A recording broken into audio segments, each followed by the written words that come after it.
Bom dia, boa tarde, boa noite, amigo do Paradesporto. Bem-vindo a mais uma videoaula do projeto Paradesporto Brasil Mais Acessível. Meu nome é Ciro Winkler, eu sou professor da Universidade Federal de São Paulo, sou também vinculado ao programa de Ciências do Movimento Humano e Reabilitação, tenho doutorado em Educação Física pela Unicamp, participei de 5 edições de Jogos Paralímpicos de Verão e sou coordenador do projeto Paradesporto Brasil Mais Acessível.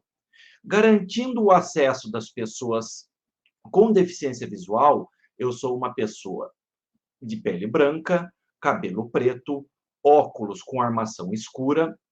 Estou usando uma camiseta azul do projeto. Aqui no fundo nós temos algumas imagens do projeto e, para garantir o acesso das pessoas surdas, nós temos a nossa intérprete de Libras, garantindo toda a tradução das nossas aulas. A nossa temática de hoje é classificação paradesportiva como ferramenta pedagógica. Para isso, é fundamental a gente ter muito claro uma pergunta para aplicar a classificação. E essa pergunta é: qual é o papel da classificação no paradesporto? Esse papel, ele é um papel que tem que ser entendido como algo que pode ter impacto positivo nas pessoas e pode ter impacto negativo. Por isso é muito importante o seu entendimento. Criando uma analogia, a classificação seria como um funil, onde as pessoas com deficiência elas vão sendo colocadas dentro desse funil e as pessoas elegíveis para o esporte, para as modalidades paradesportivas, elas vão saindo pela parte de baixo desse funil e elas vão poder praticar o esporte pensando nas competições sistematizadas, nos jogos, lá nos Jogos Paralímpicos, nas competições da Special Olympics, na competição dos Surdo-Olímpicos. Em cada um deles existem regras e normas que delimitam qual é a deficiência mínima para a pessoa competir. E isso é um ponto muito importante, porque se a gente for parar para pensar que existem regras de entrada, quer dizer também que nós vamos ter pessoas que vão ser consideradas inelegíveis para competir. Elas vão ter a deficiência, mas elas não vão ser elegíveis para competir em uma determinada modalidade. Isso aí tem que ser um sinal de alerta para os profissionais que trabalham com o esporte, não só com o paradesporto. Porque se a pessoa é inelegível e ela tem uma deficiência, ela tem que ser atendida em algum lugar. Se a gente for pensar nas políticas públicas, isso impacta em quê? Impacta que a pessoa com deficiência ela tem que ser atendida numa determinada prática ou paradesportiva ou do desporto convencional, junto com pessoas sem deficiência. Isso, do ponto de vista lá da pedagogia do esporte, quando eu vou pensar numa coisa mais pontual, específica, o treinador, o professor de educação física ou o gestor esportivo, ele vai ter que entender que vão ter práticas pedagógicas naquele programa, tanto para a pessoa que é elegível, quanto para a pessoa que é inelegível ao paradesporto, de maneira a incluir essa diversidade dentro dos programas. E isso é importante a gente entender, porque a gente não pode segregar a pessoa com deficiência do acesso ao paradesporto. Só que eu coloquei algumas palavras aqui que são muito importantes a gente definir. Eu falei pessoa com deficiência. Mas o que é pessoa com deficiência? Eu acho que é interessante a gente se remontar lá à Classificação Internacional de Funcionalidade da Organização Mundial da Saúde, onde ela define que nós temos, num primeiro nível, num primeiro círculo, nós temos a função e estrutura corporal, nós temos as atividades que o sujeito consegue praticar, nós temos as funcionalidades do corpo, onde ele consegue executar as atividades, e dentro de um círculo mais interno, a gente vai ter o conceito de deficiência. O conceito de deficiência é um impacto, uma perda ou anormalidade em uma parte do corpo, numa estrutura corporal, ou numa função corporal, como, por exemplo, as questões fisiológicas ou as questões mentais. Então, a gente tem a função corporal e a gente tem a deficiência, atrelada diretamente a esse aspecto biológico. Se a gente tem a atividade, como a gente falou, a participação desse sujeito, a gente vai ter as restrições. O que seriam as restrições? Seriam as dificuldades do indivíduo em executar determinadas ações. E isso é interessante, porque se a gente tem a deficiência, a gente tem a restrição, a gente também tem uma baixa funcionalidade, que a gente vai chamar de incapacidade. A incapacidade denota aspectos negativos da interação entre o indivíduo e seus fatores contextuais. Então, eu vou ter ali o sujeito que vai ter uma deficiência, no caso das nossas imagens aqui, a gente coloca o sujeito amputado, então ele tem a deficiência, ele tem a ausência da perna, onde ele vai ter nas suas relações de funcionalidade, a gente pode pensar na marcha. E se a gente for pensar na atividade, a gente pode pensar o ir e vir, a gente pode pensar o caminhar, o correr com os colegas, fazer atividades sociais. Então é legal a gente parar para pensar que é um círculo virtuoso essa interação, onde aspectos biológicos interagem com o ambiente, com a funcionalidade e criam uma resposta do sujeito. Quando a gente começa a entender esse processo, a gente começa a entender o quanto que é interessante a gente pegar a pessoa com deficiência e o como a gente pode valorar a questão da deficiência, a gente pode valorar a questão da atividade, as suas restrições, a sua funcionalidade e a sua incapacidade. E, a partir daí, a gente entender esse processo da classificação. A classificação, na sua grande maioria, quando a gente pensa em esportes, ela usa esses princípios e cria perguntas dentro dos seus ambientes. Mas olha como é legal. Se a gente for parar para pensar, quando a gente passa pelo censo populacional, e aqui a gente tem uma imagem dos 3 últimos censos que foram divulgados, a gente tem o censo de 91, o censo de 2000, o censo de 2010, a gente entende aqui os números da população brasileira, a partir daquele conceito que a gente estava usando. Lá em 1991, a gente tinha 146 milhões de pessoas no Brasil, e o resultado falava que a gente tinha aproximadamente 1% da população com algum tipo de deficiência. A gente vai para o censo de 2000, onde a gente apresenta um dado ali de 168 milhões de pessoas no Brasil, com 14,8% da população com algum tipo de deficiência. E o último censo divulgado, de 2010, a gente tem 190 milhões de pessoas no Brasil, sendo que dessas, 23,9% da população tem algum tipo de deficiência. Aqui no gráfico, a gente consegue ver a distribuição pelos tipos, pelos números de pessoas com deficiência, tanto absoluto quanto relativo. Mas por que apresenta essa diferença? Só porque aumenta a população? Só porque o Brasil se torna mais violento? Não. Essa mudança de números está principalmente porque lá em 1990 o parâmetro era biomédico. Você é amputado? Sim ou não? Você tem uma paratetraplegia, hemiplegia? Sim ou não? Quando a gente vai para o censo de 2000, a gente começa a fazer uma mudança de conceito. A gente sai do conceito puro e exclusivamente biomédico e a gente vai para o conceito social, onde o sujeito dá a sua resposta a partir da sua percepção.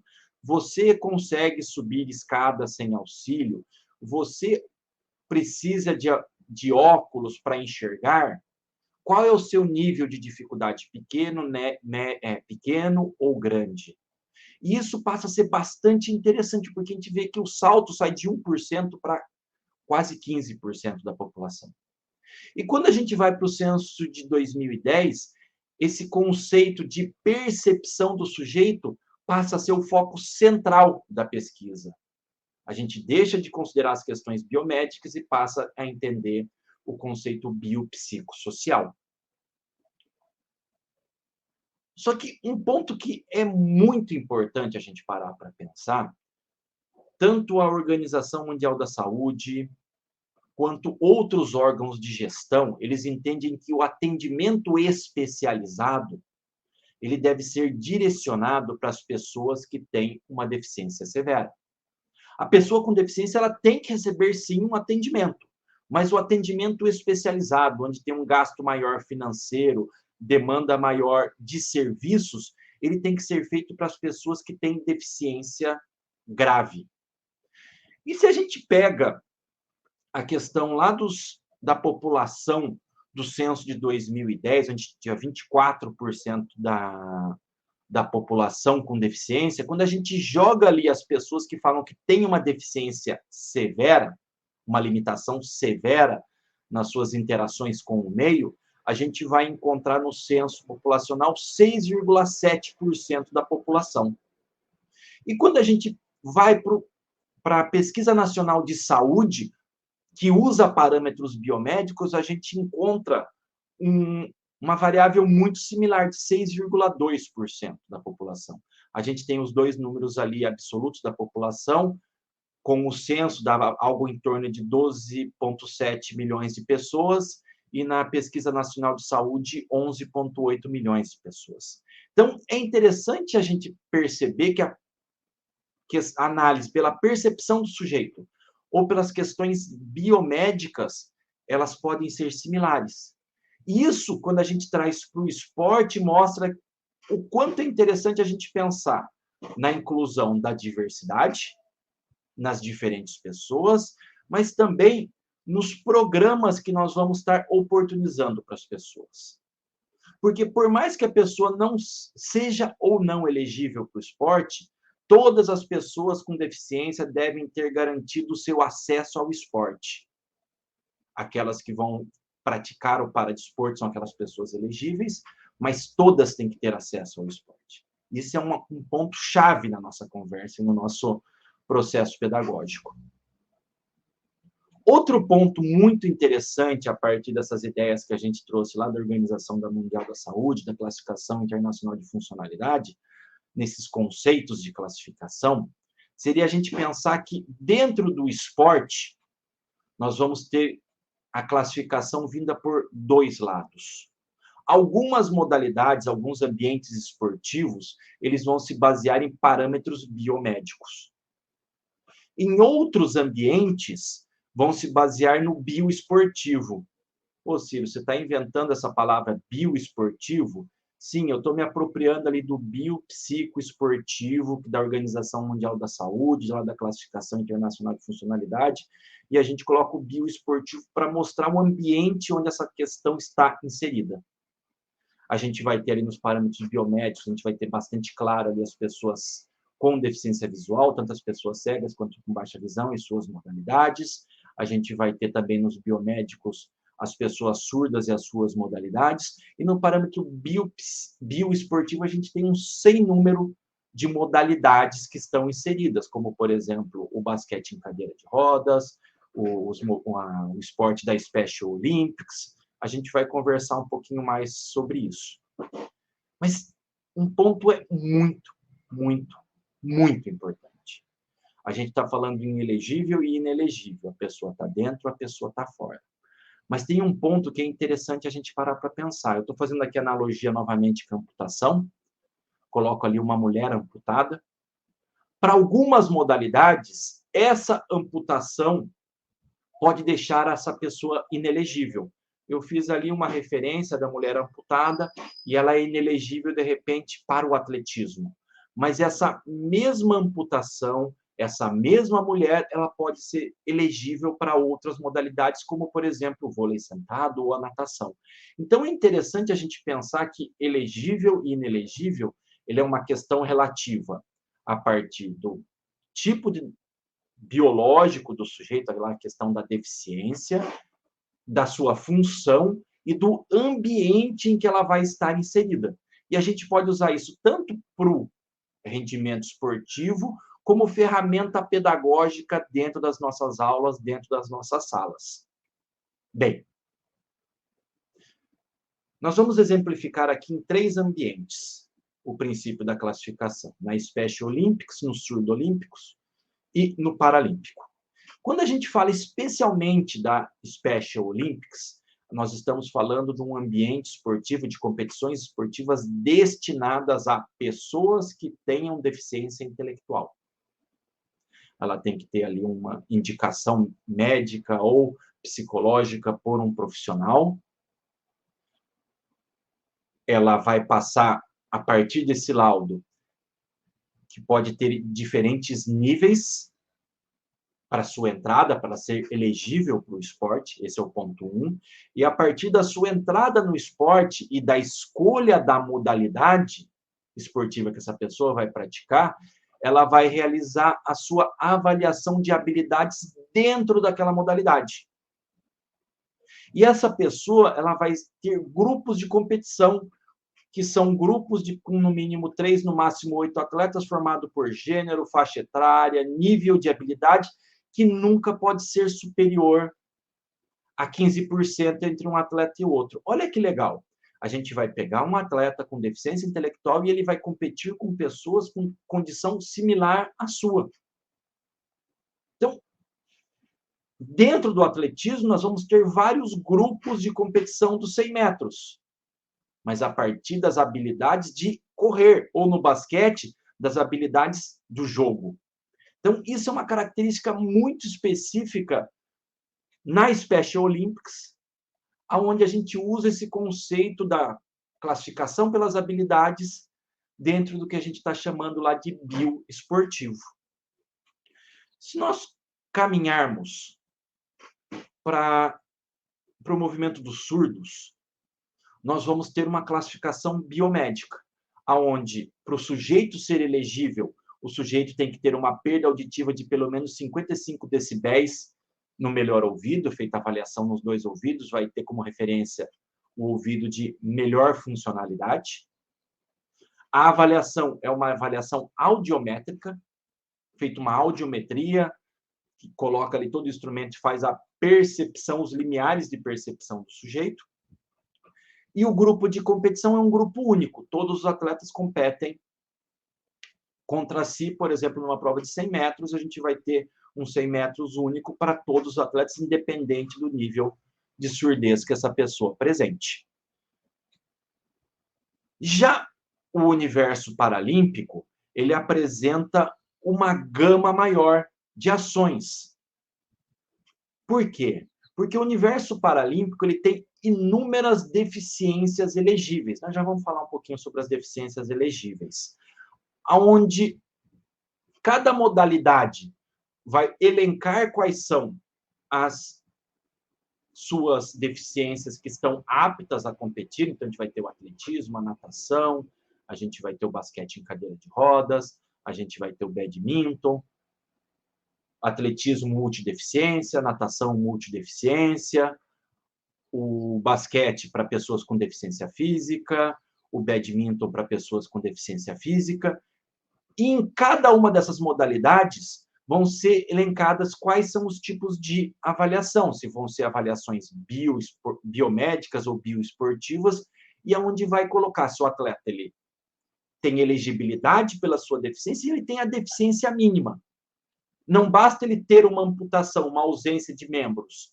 Ele tem que ter uma amputação num determinado nível para participar daquela prática esportiva. A partir da deficiência mínima, ele vai ser alocado em classes, que são os grupos de competição.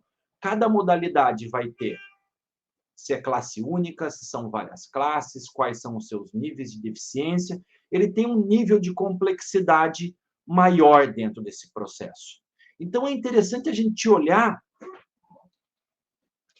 as deficiências elegíveis, que a gente vai ter ali a deficiência visual, a perda de força muscular, limitação de amplitude de movimento passivo, baixa estatura, ausência de membros, encurtamento de membros, deficiência intelectual, as deficiências cerebrais que impactam a ataxia, tetose e hipertonia. A gente vai ter o grupo das deficiências físicas, o grupo da deficiência visual e o grupo da deficiência intelectual. A gente vai colocar naquela história ali para observar quais são as modalidades que vão ter essas práticas e, a partir do ambiente da atividade da função, vão ser desenvolvidos testes para que o atleta seja elegível, qual a deficiência mínima para ele participar e quais são as classes esportivas. Mas isso é uma coisa muito legal, porque aqui a gente está dando um conceito extremamente amplo de classificação. Se você quiser conhecer cada uma das classificações, nós vamos ter que abordar o esporte, estudar o esporte, entender o esporte. E isso também é um aspecto bem legal e bem relevante. A classificação também ela tem um aspecto muito importante e muito legal, que a classificação dentro do esporte ela foi construída para valorizar as diferenças. Para valorizar a diferença entre o atleta, valorizar a diferença entre as diferentes condições. Esse aspecto ele pode ser usado do ponto de vista pedagógico, ele pode ser usado do ponto de vista funcional da classificação para tornar o atleta elegível ou não.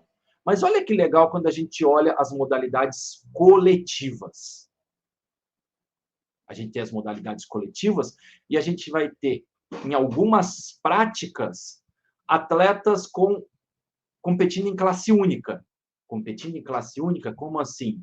O futebol para pessoas surdas competem pessoas surdas independente do seu nível. O futebol de cegos, o futebol de 5, ele é para pessoas com cegueira. Tem o goleiro, que está no meio aqui, que ele não é uma pessoa com deficiência visual, que está inserida nesse processo, as modalidades com classe única. A gente vai ter modalidades que a gente vai chamar com número de atletas máximos a partir de alguma característica. A gente pode colocar o voleibol sentado, onde a gente tem atletas com deficiência mínima, pode ter um atleta em quadra durante o jogo, ou 2 no máximo no time, para valorizar as pessoas com deficiência mais severa e as com deficiência mínima. A gente vai ter essa mesma condição no futebol de 7, no futebol PC, onde a gente tem que ter um atleta da classe 1 o tempo todo em quadra, e a gente pode ter, no máximo, um atleta da classe 3. No futebol em cadeira motorizada, a gente tem esse mesmo conceito, onde a gente tem que ter, no máximo, 2 atletas da classe com deficiência mais leve dentro de quadra o tempo todo. Isso valoriza a diferença, faz com que o treinador tenha que identificar pessoas com diferentes tipos de deficiência para fazer parte do seu jogo. E não o que muitas vezes é mais fácil, pegar o atleta com deficiência mais leve, com deficiência mínima, e coloca em quadra. Dentro do goalball, nós temos a classificação, o tipo de jogo que a gente chama de combinado, onde a gente coloca com venda todos os atletas das 3 classes, o B1, o B2 e o B3, jogando juntos. A gente tem um outro modelo que veio lá do basquete em cadeira de rodas, lá nos 1980, 1990, onde a gente tem um sistema de pontuação em quadra. A gente pega a classe do sujeito, no basquete pode ir de meio a 4,5, são 5 atletas, e a gente faz a somatória de pontos de cada atleta para criar um máximo dentro de quadra. Então, no basquete em cadeira de rodas são 14 pontos, no rugby são 8, no handball de 4 atletas são 12 pontos. Então, eu valorizo tanto o atleta com deficiência mais leve, quanto o atleta com deficiência severa, e eu tenho que combinar técnica, tática e pontuação. Passa a ser um jogo muito mais complexo e valoriza todos os tipos de deficiência. E, por último, mas não menos importante, nós temos os esportes integrados, onde nós temos pessoas com deficiência competindo com pessoas sem deficiência. A gente tem, talvez, o principal modelo disso, o esporte integrado da Special Olympics. O exemplo que eu acho interessante dar é o basquete 3, onde a gente tem atletas com deficiência intelectual e os atletas sem deficiência intelectual que têm que apresentar o mesmo nível de performance para compor uma equipe. E isso é muito interessante porque todas essas variáveis são questões de jogo, de regras de alta performance, mas elas podem ser usadas como aspectos pedagógicos na nossa prática de dia a dia. Bem, qual o resumo da nossa aula? Nós temos o papel da classificação, que é criar uma ferramenta para tornar o atleta elegível para a prática esportiva. Nós tem que ser usado com muita sapiência esse processo para não criar a exclusão. Mesmo que o atleta não seja elegível para o esporte, eu tenho que criar ferramentas pedagógicas para participação. Eu tenho que pensar nos conceitos de classificação. A gente pensou aqui nos conceitos biomédicos e nos conceitos biopsicossociais, que a gente chamou de bioesportivos aqui, onde eu vou avaliar tanto a questão da deficiência quanto a questão da funcionalidade do sujeito. E, por último, e não menos importante, a gente tem que pensar em estratégias para valorizar a diferença. A classificação ela tem que ser usada como uma ferramenta para valorizar a diferença entre os nossos atletas, entre os sujeitos, e a gente criar mecanismos não apenas para dividir os sujeitos e criar a equidade, mas principalmente para a gente criar oportunidade de prática para todos. Quer saber mais? Busque o nosso manual Entendendo a Classificação no Paradesporto. Aí você vai encontrar todas as referências bibliográficas, todos os gráficos, todos os textos que nós usamos para essa aula. Esse projeto conta com o apoio da Secretaria Nacional do Paradesporto, com o Ministério do Esporte, do Governo Federal. Agradeço a atenção de todos vocês. Deixo aqui para vocês o meu e-mail pessoal, ciro.winkler@unifesp.br. Nos sigam na nossa página unifesp.br/paradesporto. Nos sigam nas nossas redes sociais, @cbpp22 no Instagram. A nossa página no YouTube, Paradesporto Acessível. E o nosso podcast nos principais agregadores de áudio, Paradesporto Brasil Mais Acessível. Até a próxima, pessoal!